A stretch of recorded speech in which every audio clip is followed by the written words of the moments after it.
इस तरीके से हम इनको कर सकते हैं। जैसे हमने लिया C2H5OH प्लस के H रिएक्शन, ठीक है, तो ये आयोडीन के साथ चला जाएगा, इसके साथ C2H5I प्लस H2। लेकिन अगर यही रिएक्शन रेड फॉस्फोरस की प्रेजेंस में हो, ठीक है, C2H5OH HI presence of red phosphorus, ठीक है, रेड फॉस्फोरस होता है वो strong reducing agent. Red phosphorus क्या है?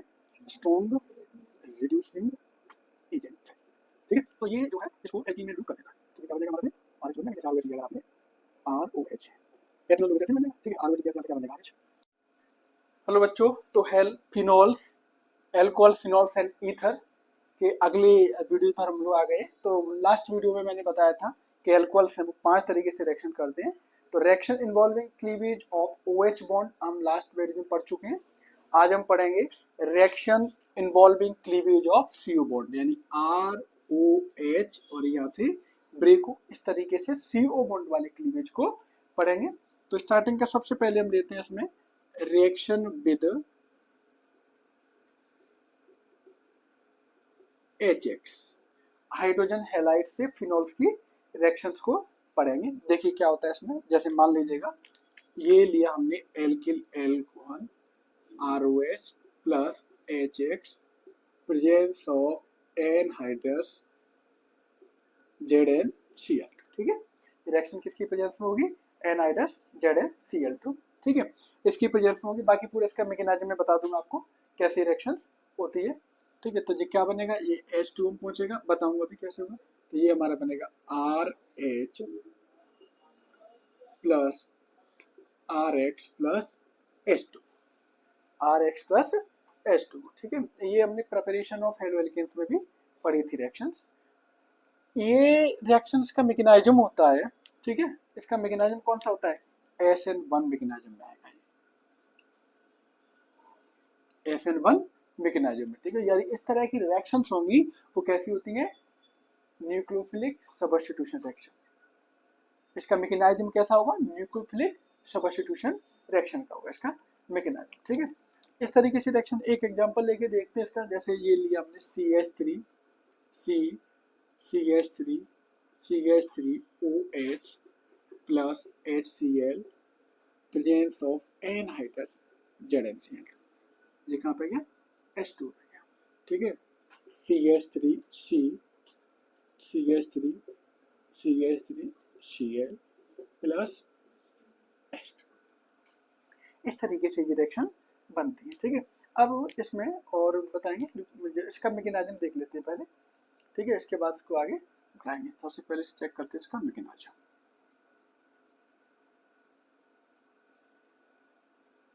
इस सेक्शन के मैकेनिज्म पे आते हैं, ठीक है।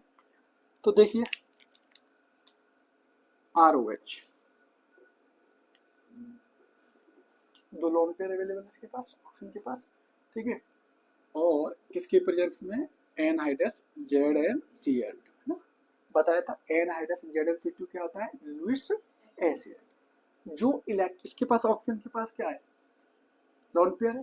तो इस लोन पेयर को अपनी ओर कौन खींच लेगा? ZnCl2 खींच लेगा, ठीक है। तो क्या बना? RO, अब देखो ZnCl2 क्या हो जाएगा? इसके साथ अटैच हो जाएगा, तो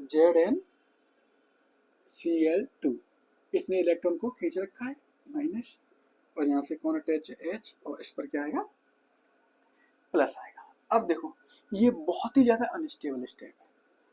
कैसा है ये? अनस्टेबल है ना।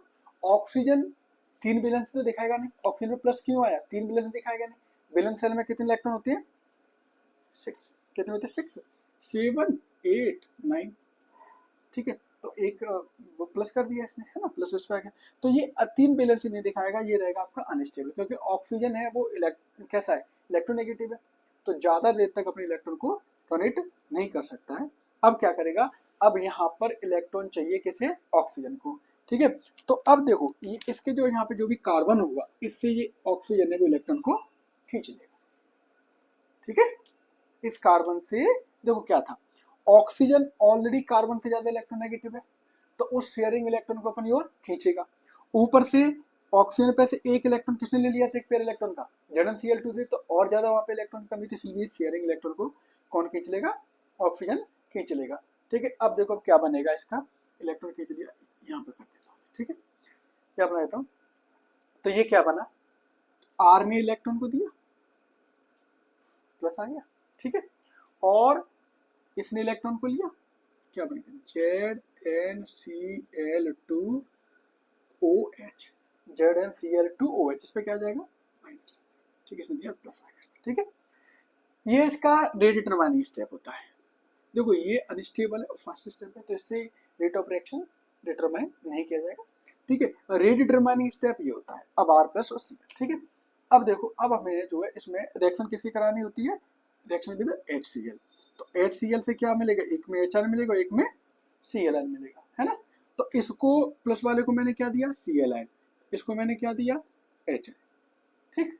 अब इसको Cl मिला तो क्या बन गया, RCl, और इसको H को इसके साथ मिला तो क्या बनेगा जी, H2O, ठीक है, प्लस ZnCl2। ZnCl2 का तो कुछ बनेगा, ZnCl2 क्या था, कैटलिस्ट, और कैटलिस्ट का खुद का कोई प्रोडक्ट बनता है क्या, नहीं, मतलब कैटलिस्ट केवल रेट ऑफ रिएक्शन को बढ़ाने के लिए आता है, ठीक है। अब इसमें एक चीज और ध्यान रखनी पड़ेगी यहाँ पे, कि अब ये रेडिटरमाइनिंग स्टेप ये है, ये बताएगा कि जितना ज्यादा, यहाँ पे देखो प्लस आ गया, प्लस का मतलब क्या बना, कार्बोकैटायन, क्या बना, कार्बोकैटायन।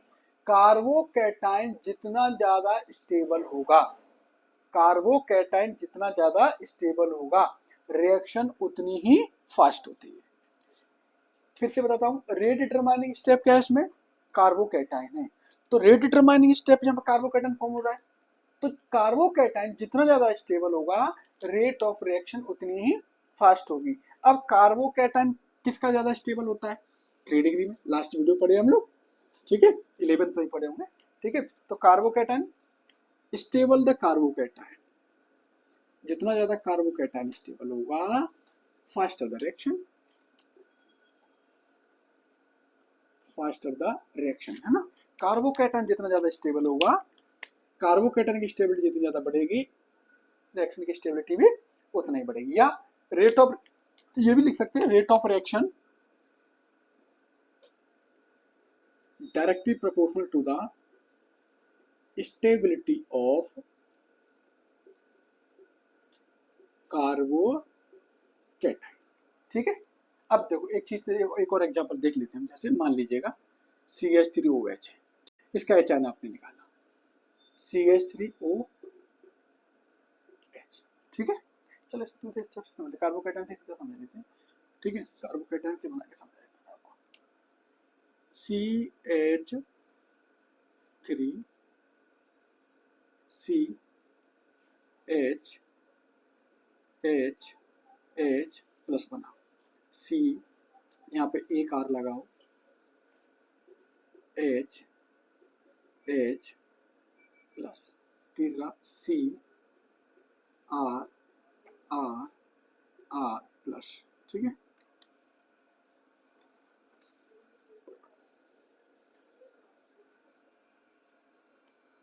CR प्लस, ठीक है।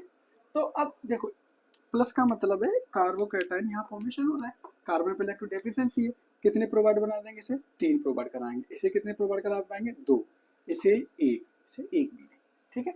तो सबसे ज्यादा स्टेबल कौन रहा, 3 डिग्री, टर्शरी वाला, उससे कम 2 डिग्री, सबसे कम 1 डिग्री, और ये सबसे कम।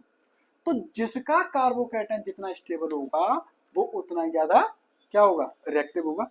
इस तरीके से ऑर्डर ऑफ रिएक्टिविटी क्या होगा इसकी, ऑर्डर ऑफ रिएक्टिविटी क्या होगा, सबसे ज्यादा reactive 3 degree, 2 degree, 1 degree, 3 degree, 2 degree, 1 degree, ठीक है। क्लियर, कोई दिक्कत नहीं इसमें, है ना। कैसे पता कि हमने, रेट डिटरमाइनिंग स्टेप क्या था इसका, कार्बोकैटायन था, कार्बोकैटायन किसमें ज्यादा स्टेबल होता है, 3 डिग्री में, तो कौन सबसे ज्यादा रिएक्टिव हो जाएगा, 3 डिग्री हो जाएगा, ठीक है। इस तरीके से मैंने पता कर लिया। अच्छा, उसका भी हेलोजन का भी ले सकते हैं, तो सबसे ज्यादा कौन होगा, HI के साथ, फिर HBr, HCl, HF के साथ, HF के साथ होगा, ठीक है।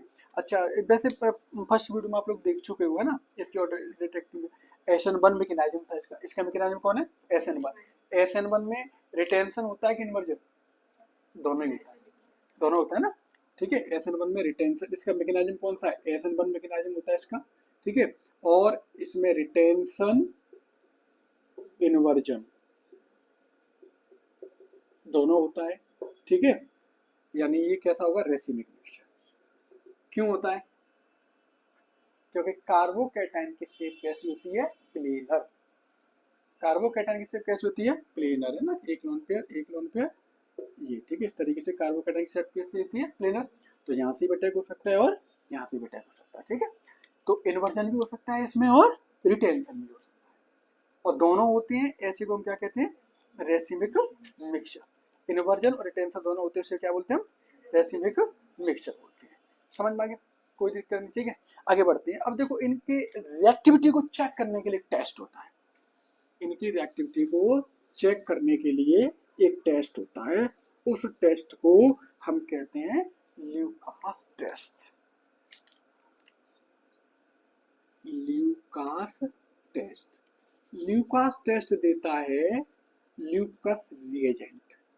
ल्यूकास टेस्ट कौन देता है, ल्यूकस रिएजेंट। तो पहले जानते हैं कि ल्यूकस रिएजेंट क्या होता है। ल्यूकस रिएजेंट, है ना, ल्यूकस रिएजेंट, ठीक है। कंसंट्रेटेड HCl और एनहाइड्रस ZnCl2 के मिक्सचर को कहते हैं, ठीक है। Mixture of concentrated HCl and anhydrous ZnCl2, ठीक है। कंसंट्रेटेड HCl और एनहाइड्रस ZnCl2 के मिक्सचर को हम क्या कहते हैं, ल्यूकास रिएजेंट। अब देखो ल्यूकास टेस्ट होता कैसे, देखो इसमें रिएक्शन हम क्या, हमने अल्कोहल लिया ROH, ठीक है, प्लस HCl कंसंट्रेटेड, किसकी प्रेजेंस में, anhydrous ZnCl2, anhydrous ZnCl2, H2 में पहुंच जाएगा, RCl पहुंच जाएगा, RCl प्लस H2। RCl का यहाँ पर व्हाइट प्रेसिपिटेशन बनता है, क्या बनता है, व्हाइट प्रेसिपिटेशन, व्हाइट पीपीटी बनेगा किसका, RCl का। अब देखो आपने क्या किया, 3 degree alcohol, 3 degree alcohol, tertiary alcohol लिया, ठीक है। इसको रेक्ट कराया किससे, ल्यूकास रिएजेंट, ठीक है। तो क्या बनेगा, RCl का व्हाइट पीपीटी बनेगा, RCl का व्हाइट पीपीटी। और ये कैसे बनेगा, इमीडिएटली,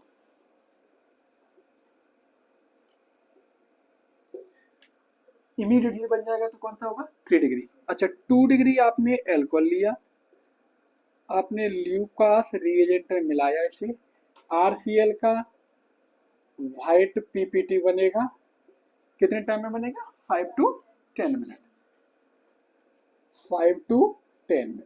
अगर ऐसा बने तो 2 डिग्री है। प्राइमरी लिया आपने, ल्यूकास रिएजेंट में मिलाया, ठीक है। तो इसमें क्या हुआ, no white precipitation, PPT at room temperature. वैसे पॉसिबल है, एक्सट्रीम कंडीशन दे दोगे तो, लेकिन रूम टेम्परेचर पर नहीं बनेगा ये। तो ये कौन सा हो गया, 1 डिग्री एल्कोहल हो गया। यानी क्या पहचानने का तरीका था, हम ल्यूकास रिएजेंट ले लें, ल्यूकास रिएजेंट टर्शरी एल्कोहल में ल्यूकास रिएजेंट मिलाएं तो व्हाइट प्रेसिपिटेशन कैसा बन जाएगा, इमीडिएटली बन जाएगा। सेकेंडरी में ल्यूकास रिएजेंट बनाएं तो 5 to 10 मिनट में बन जाएगा, और प्राइमरी में बनाएंगे तो रूम टेम्परेचर पर नहीं बनेगा। ये चेक करने का तरीका होता है इसका, ठीक है। अब एक चीज और देखते हैं, इसका और देख लेते हैं एक बार, जो है बेंजलॉन का CH2OH, ठीक है। ये इसको ल्यूकास रिएजेंट के साथ हमने लिया, ल्यूकास रिएजेंट कौन सा है, 1 डिग्री, ये भी देखो, है ना। फंक्शनल ग्रुप जिस कार्बन से अटैच है वो कार्बन से कितने कार्बन अटैच है, कोई तो पहचानने का तरीका होता है। फंक्शनल ग्रुप OH एक कार्बन से अटैच है, ये एक कार्बन से अटैच है, फंक्शनल ग्रुप इस कार्बन से अटैच है और ये कार्बन एक कार्बन से अटैच है, तो ये भी क्या है, 1 डिग्री है ना। लेकिन इसका रेजोनेटिंग स्ट्रक्चर बहुत होता है, पढ़े हम लोग, है ना, रेजोनेटिंग स्ट्रक्चर का एक स्टेबल कार्बोकेटन। देखो समझो बात को, है ना, ये बना दिया मैंने, है ना।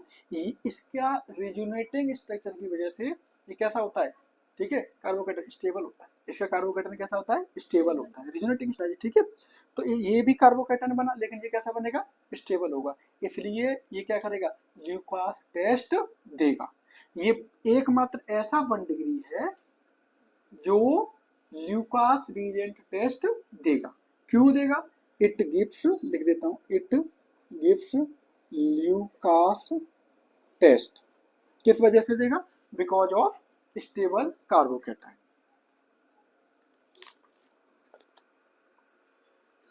बिकॉज ऑफ स्टेबल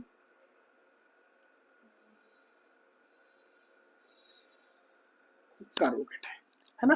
तो ये ल्यूकास टेस्ट देगा, किस वजह से देगा?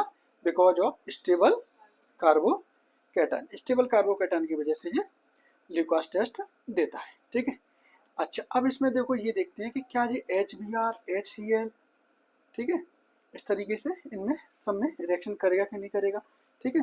तो इसको बढ़ाएंगे फिर आगे। नेक्स्ट रिएक्शन पे पहुंचेंगे हम, रिएक्शन विद फॉस्फोरस हैलाइड्स, ठीक है। इसकी मैकेनिज्म तो हम पहले सीख चुके हैं ना, PCl5 PCl3 वाला ना, कैसे रिएक्ट कर रहा है उसमें देखा था हम लोगों ने, ठीक है।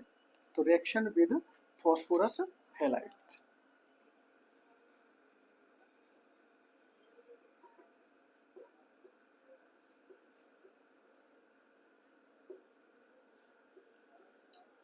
फॉस्फोरस हैलाइड, ठीक है। फॉस्फोरस हैलाइड या अदर हैलाइड्स के साथ इसका कैसा रिएक्शन होता है, ठीक है। और फॉस्फोरस हैलाइड में कौन कौन देखो PCl5 का पढ़ेंगे हम, PCl3 हो गया, PBr3 हो गया, PI3 हो गया, ऐसे पढ़ेंगे ना। अच्छा, ये भी लिखे हुए मिलते हैं, जैसे PBr3 है तो P प्लस Br पे लिखा हुआ मिल सकता है, P प्लस I2, ये भी देखने को मिलेगा, है ना, एक ही बात है, ठीक है। PCl5 PCl3 इस तरीके से इनकी रिएक्शन होती है, ठीक है। देखिए क्या होता है इसमें, C2H5OH एल्कोहल लिया आपने, रिएक्शन करा दिया PCl3 के ना। इसका रटने का भी मैंने आपको तरीका बताया था, है ना। PCl3 जहाँ बनेगा वहाँ पे H3PO3 जरूर आएगा, ठीक है। PCl5 जहाँ होगा वहाँ पे POCl3 जरूर आएगा। ये कंफर्म होता है ना, क्योंकि PCl5 में क्या होता है, PCl Cl Cl, है ना, ये बोर्ड निकलेगा Cl Cl, तो ये PCl3 में चलेगी, ठीक है। POCl3 बढ़ा देंगे, एक HCl में चला जाता है और एक एल्किल में आता है, ठीक है। एक इसमें एल्किल हैलाइड आ जाता है। तो इसको थोड़ा सा ध्यान रखते हैं ना, क्या बनता है PCl3 में। बढ़ाता हूँ रिएक्शन को आगे, PCl3 से आप रिएक्शन करा रहे हैं तो ये बना आपका C2H5Cl प्लस दूसरा बनेगा H3PO3, ठीक है। इस तरीके से ये रिएक्शन होती है आपकी, है ना। और इसमें जैसे PCl3 से कर रहे हो ना, तो PBr5, है ना, या फिर जो है PI5 ये रिएक्शन नहीं करते। PCl5 केवल रिएक्शन करेगा। पेंटा में केवल कौन होता है, क्लोरीन होता है, ठीक है। ब्रोमीन और आयोडीन नहीं होते। PCl5 का देखते हैं, C2H5OH रिएक्ट विद PCl5, है ना। स्ट्रक्चर बताया था आपको मैंने PCl5 का, Cl Cl Cl, ये 3 अलग बॉन्डेड है और 2 अलग बॉन्डेड है ना। एक भेज दिया करो HCl में, एक भेजोगे RCl में और 3 POCl3, ठीक है। तो क्या बना ये C2H5Cl प्लस 3 किस में जाएंगे, POCl3 में, POCl3 में प्लस एक किस में जाएगा, HCl में। तरीके से रिएक्शन हो जाती है, ठीक है। इसको बैलेंस कर लो, 3C2H5OH आ गया, 3 यहाँ पे लगा दो, ठीक है। C2H5OH, ठीक है। एक होती है इसमें डार्जेंस प्रोसेस, इसी में लेते हैं डार्जेंस प्रोसेस,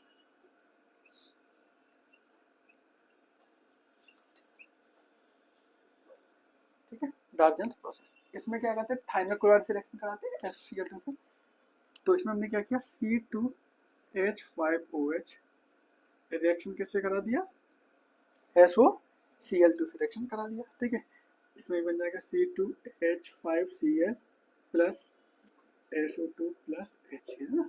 बताया था मैंने आपको एल्कोहलिन से हम लोगों ने पढ़ा था, तो उसमें कि यही होता है ऑर्गेनिक केमिस्ट्री में। थोड़ा सा आसान ये रहता है ना कि जैसे आप जैसे चैप्टर एल्कोहल पढ़ रहे हो, इसके बाद कार्बोक्सिलिक एसिड आएगा, तो एल्कोहल के बाद जब आप कार्बोक्सिलिक एसिड पढ़ोगे तो एल्कोहल की जो ऑक्सीडेशन वाली प्रोसेस होंगी वो कार्बोक्सिलिक की प्रिपरेशन में आ जाएंगी।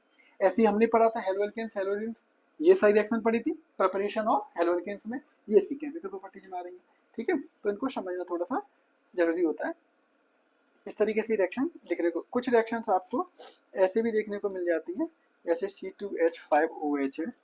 ठीक है, ये थाइनल क्लोराइड की थी। ठीक है, अन्य इनमें जो है PbR2 को Pi2 कैसे भी लिखा जा सकता है, जैसे C2H5OH क्या लिख देंगे P+I2, तो H2 आ जाएगा, यहाँ पे क्या बन जाएगा C2H5I।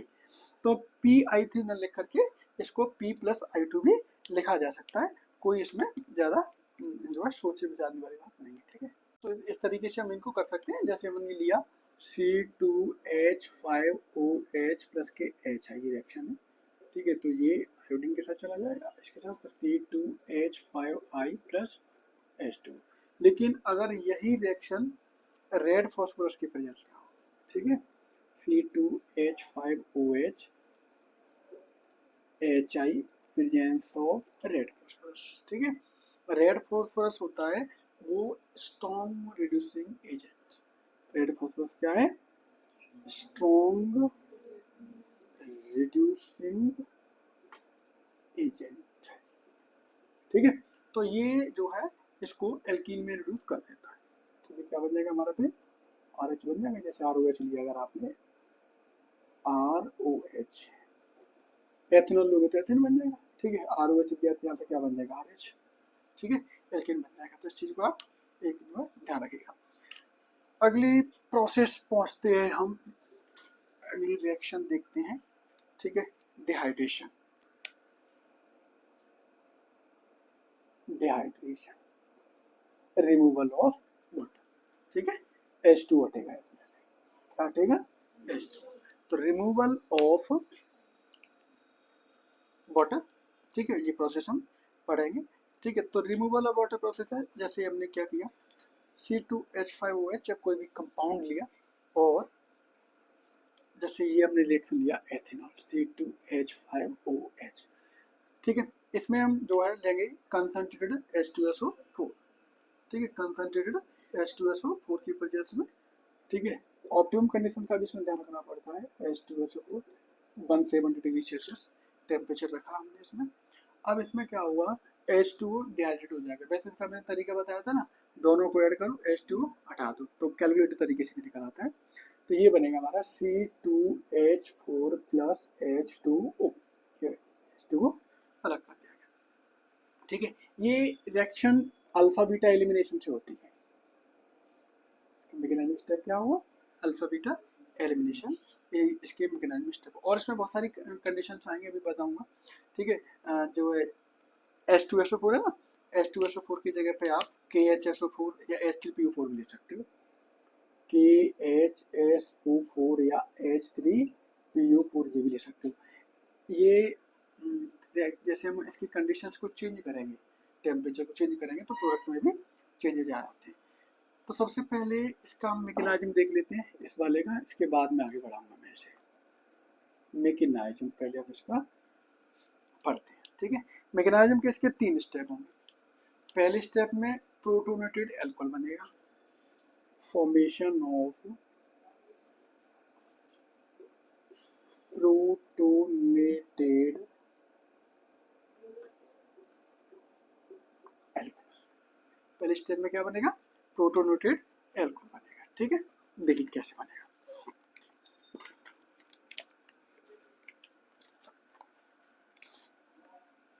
ये लिया मैंने CH3 CH2OH। ठीक है, प्लस H2SO4 है ना, H2SO4 को आप ब्रेक करोगे HHSO4 में। ठीक है, और अब आप लोगों ने ना HN क्या होता है, स्ट्रॉन्ग एसिड। तो स्ट्रॉन्ग एसिड को ये क्या होगा, वीक बेस पेयर होता है ना, strong acid weak base strong acid बनेगा। ठीक है, तो OHN इसका हमने दिया इसे HN दिलाया। ये स्टेप बहुत फास्ट होगा, ये स्टेप आपका बहुत फास्ट होगा। क्या होगा इसमें, ये चैन है, ये प्रोटोनेट, इसके पास इलेक्ट्रॉन्स है, तो ऑक्सीजन की तरफ क्या हो जाएगा, ये खिंच जाएगा, ऑक्सीजन की तरफ चला जाएगा, और ये बचेगा हमारा CH3 CH2OH। ठीक है, ये बचा है ना। ये वाला एल्कोहल है, ये हमारा ये प्रोटोनेटेड एल्कोहल कहलाता है। ये एल्कोहल क्या कहलाएगा? प्रोटोनेटेड एल्कोहल कहलाएगा। समझ में आ गया? एल्कोहल लिया, ठीक है, HN दिया, इलेक्ट्रॉन ऑक्सीजन ने क्या किया, इसे अपनी ओर खींच लिया, ऑक्सीजन से इस पे अटैच हो गया। दूसरा इसका स्टेप बनता है, वो होता है फॉर्मेशन ऑफ कार्बोकैटायन। ध्यान देना, ये इंपॉर्टेंट स्टेप है समझने का। इसमें कार्बोकैटायन बनेगा, यही स्टेप इसका स्लो होगा और यही इसका रेट डिटरमाइनिंग स्टेप होगा। ठीक है, यही इसका रेट डिटरमाइनिंग स्टेप होगा, है ना। इसी में वाटर का रिमूवल होता है, रिमूवल ऑफ वाटर भी इसी में होगा। समझ में आ गया? पहले तो OH में क्या था, HN से मिल गया, अटैच होगा वहां पे जाकर के। अब देखो यहाँ पे आप देख रहे हो ये क्या है, ये H2 बिल्कुल अलग होने के लिए, है ना, यही इसमें हटाएंगे, इस स्टेप में ये हटाएंगे। तो ये हमारा हुआ, यही RDS है, रिडिटरमाइनिंग स्टेप ही होगा, CH3 CH2O प्लस H। ठीक, ये स्टेप होगा हमारा। अब इसमें ध्यान देंगे, ठीक है। ऑक्सीजन क्या करेगा, ये इस वाले कार्बन से इलेक्ट्रॉन को अपनी ओर खींच लेगा। अब क्योंकि कार्बन से इलेक्ट्रॉन जाएगा तो कार्बन प्लस आ जाएगा, कार्बोकैटायन फॉर्म हो जाएगा। तो ये होगा हमारा CH3 CH2 प्लस H2O। क्या बन गया ये? कार्बोकैटायन। यही इसका इंटरमीडिएट भी होता है, कार्बोकैटायन भी यही है और इंटरमीडिएट स्टेट भी यही है, कार्बोकैटायन बनेगा, ठीक है। थर्ड स्टेप इसका होता है, अब यहाँ पे होगा elimination. Third and most important step इसका elimination, formation of ethene by elimination, elimination of proton from beta position. Beta position से देखिएगा, ये बना हमारा CH3 CH2, CH H H CH H और एक क्या लगा हुआ है प्लस। अब देखो कैसे एलिमिनेशन होगा, ठीक है। ये अल्फा हाइड्रोजन है और ये बीटा हाइड्रोजन, ठीक है, जहाँ पे पॉजिटिव चार्ज आता है, ठीक है, अल्फा बीटा कार्बन ले लिया हमने। अब इसमें देखो क्या हुआ, यहाँ पे ध्यान रखो, अब देखो यहाँ पे इलेक्ट्रॉन की कमी है, प्लस है, ठीक है। अब HN तो इसमें पहुंच चुका था, HN तो ये आप दे चुके थे इसे, ठीक है, ये रहा। अब बचा कौन? HSO4। अब ये HSO4 आयन है, ये इलेक्ट्रॉन प्रोवाइड करा देगा इसे। तो ये HN इस HSO4 के एक HN निकल करके इस HSO4 के साथ मिला करके H2SO4 चला जाएगा और यहाँ पे क्या बनेगा, CH3 डबल बॉन्ड CH2, ठीक है। तो ये हमारा स्टेप बनेगा CH double bond CH plus H2SO4। तो H2SO4 आपने लिया था, वो H2SO4 जो है चला गया, है ना, ठीक है। तो H2SO4 में आपने देखा था, है ना, ये HN क्या था, स्ट्रॉन्ग एसिड, और ये क्या था, वीक बेस। तो ये इसका मैकेनिज्म स्टेप है, एक बार फिर से बता देता हूँ आपको। सबसे पहले प्रोटोनेटेड एल्कोहल बनेगा, आपने एथेनॉल लिया, H2SO4 का HN प्रोवाइड करवाया, लॉन पेयर अवेलेबल था, प्रोटोन यहाँ पहुंच गया, तो ये क्या बन गया, प्रोटोनेटेड एल्कोहल बनेगा, है ना। ये प्रोटोनेट ये रिएक्शन कैसे हुई, फास्ट हुई और ये रेट डिटरमाइनिंग स्टेप नहीं होता है। अब यहाँ पे देखो O प्लस यानी OH2O, है ना, यहाँ पे अलग होने को है। हमें इसमें फिर क्या हुआ, ये जो कार्बन और ऑक्सीजन के बीच में इलेक्ट्रॉनों का शेयरिंग था, शेयरिंग इलेक्ट्रॉन ऑक्सीजन ने ले लिया, ये स्लो स्टेप से हुआ, तो क्या बन गया, कार्बोकैटायन, इंटरमीडिएट स्टेट। अब रेट ऑफ रिएक्शन का यहाँ से क्या पता चल जाएगा, जितना स्टेबल कार्बोकैटायन उतना ज्यादा रेट ऑफ रिएक्शन हो जाएगा, ठीक है। इसके बाद में HSO4 के साथ उसे क्या कर दिया, बीटा बीटा पोजीशन वाली एलिमिनेट हो गया और क्या मिल गया हमें, एल्कीन मिल गया, है ना, क्या मिल गया, एल्कीन मिल गया, ठीक है। अब देखो इसमें क्या होता है, सेकेंडरी और टर्सरी कंडीशंस पर, तो जितना ज्यादा कार्बोकैटायन स्ट्रॉन्ग होगा, स्टेबल होगा, उतना ज्यादा इसका रेट ऑफ रिएक्शन होगा। और अभी भी कर रहे थे हमने, सबसे ज्यादा किसकी स्टेबिलिटी ज्यादा होती है कार्बोकैटायन में, टर्सरी की होगी, ठीक है। तो इसका जो है टर्सरी की स्टेबिलिटी ज्यादा है, तो rate of dehydration, order of dehydration 3 degree, 2 degree, 1 degree, है ना। यानी ease of dehydration, ease of dehydration ये किस पे डिपेंड करेगा? स्टेबिलिटी ऑफ कार्बोकेटाइन, और टर्सरी कार्बोकेटाइन सबसे ज्यादा स्टेबल है, इसलिए सबसे ज्यादा यही होगा, है ना। अच्छा, इसमें एक और चीज देख लो, इसका टर्शरी बेंजिल, क्योंकि बेंजिन का भी आया था अभी, एलिल 2 डिग्री, 1 डिग्री। एक क्वेश्चन करके देखते हैं हम इसका, जैसे CH3CH2OH,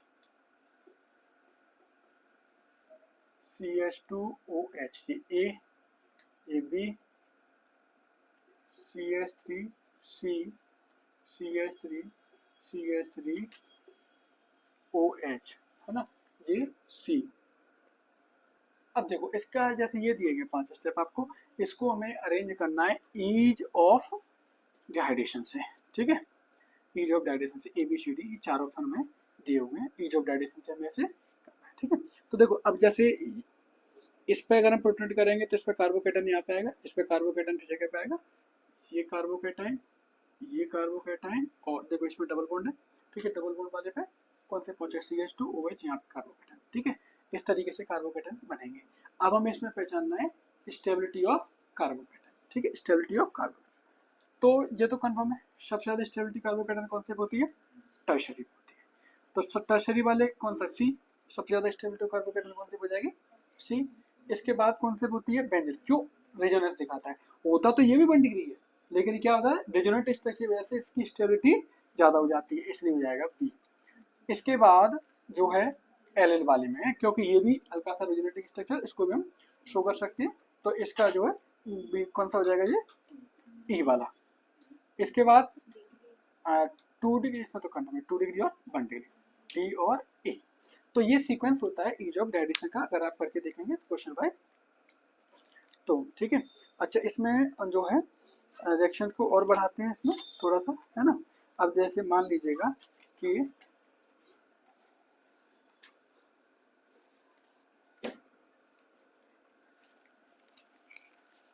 देखिए ये रिएक्शन में करानी है, जैसे CH3 CHOH CH3 concentrated H2SO4 की प्रेजेंस में, CH3 CH double bond CH2 और ये H2 चला गया, ठीक है। अब देखो इसमें क्या है, एक अल्फा कार्बन जहाँ से देखोगे तो एक ही अल्फा कार्बन है, बराबर डिस्टेंस पर है। अल्फा कार्बन समझते हो, डबल बॉन्ड के बगल वाला कार्बन, ठीक है। जैसे ये लिया आपने CH3 CHOH CH2 CH3। अब देखो इसमें अल्फा कार्बन की पोजीशन बदल जाएगी, तो ये क्या हो सकता है? CH3 CH double bond CH2 CH3 CH2 double bond CH CH2 CH3। अब देखो इसमें क्या होगा, इसमें आपने कंसंट्रेटेड H2 सपोज किया हमने रिएक्शन, इसको भी हमने डायरेक्ट किया है, डायरेक्ट किया है, तो जैसे यहाँ से हटा तो डबल बॉन्ड यहाँ पे भी लग गया, और डबल बॉन्ड इसके इधर वाला इलेक्ट्रॉन गया तो डबल बॉन्ड यहाँ पे भी लग सकता है। तो इसके डबल बॉन्ड की जो है पोजीशंस हैं वो दो पोजीशंस है। अब इसमें ये कैसे पता करेंगे कि जो है कौन सा माइनर प्रोडक्ट है और कौन सा मेजर प्रोडक्ट है, ठीक है। तो कौन सा माइनर प्रोडक्ट है, कौन सा मेजर प्रोडक्ट है, इसे हम करते हैं सेट-जेफ रूल से। इसका पता किया जाता है सेट-जेफ रूल से, ठीक है। सेट-जेफ रूल से क्या था, देखो जितना ज्यादा स्टेबल एल्कीन बनेगा, form more stable alkene, stable alkene होनी चाहिए, ठीक है। स्टेबल एल्कीन कौन होगा? जिसके पास अल्फा हाइड्रोजन ज्यादा हो, यानी which has more number of alpha hydrogen atom, alpha hydrogen atom ज्यादा हो, है ना।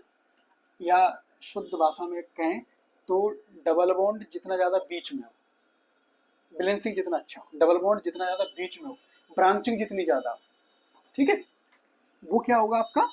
ज्यादा स्टेबल होगा, है ना। तो डबल बॉन्ड जितना ज्यादा बीच में हो वो भी एक तरीका होता है, ठीक है। तो देखो इसमें डबल बॉन्ड यहाँ पर 2 कार्बन इधर है, 2 कार्बन इधर है, इसमें देखो अन्याय एक ज़्यादा स्टेबल होगा, है ना। तो डबल बॉन्ड जितना ज़्यादा बीच में हो वो भी एक तरीका होता है, ठीक है।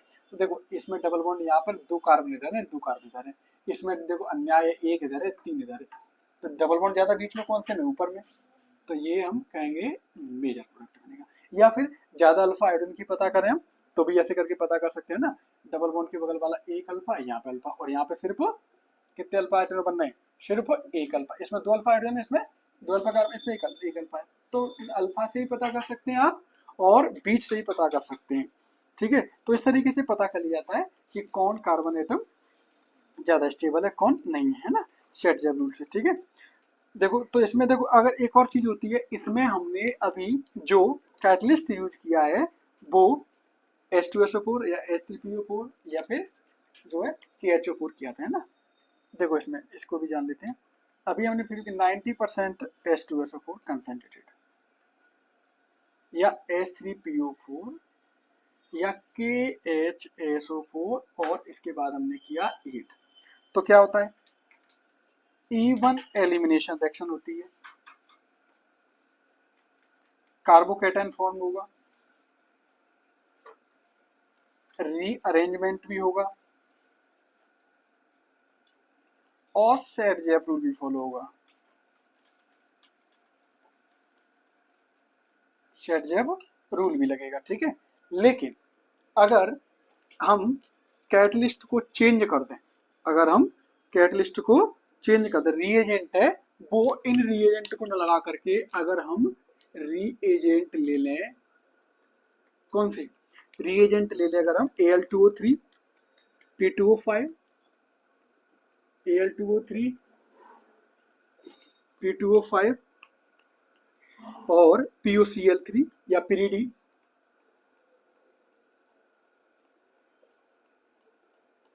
फिर कर दें इसे हीट, तब क्या होता है, तब क्या होता है, ठीक है, तब एलिमिनेशन होगा E2, E2 एलिमिनेशन, ठीक है।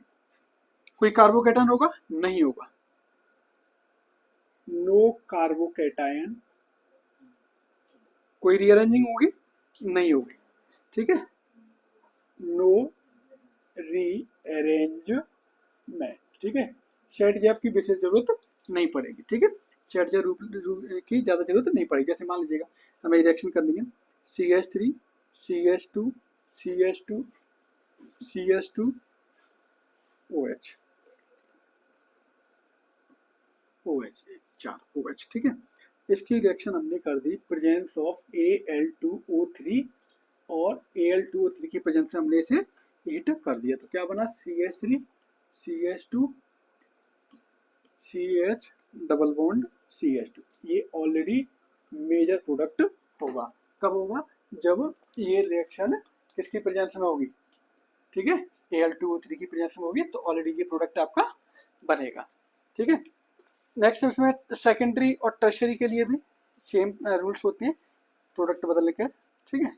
तो नेक्स्ट वीडियो में देख लेंगे, एक आध रिएक्शन में उसको बता देंगे, ठीक है। करिए क्लियर है ना,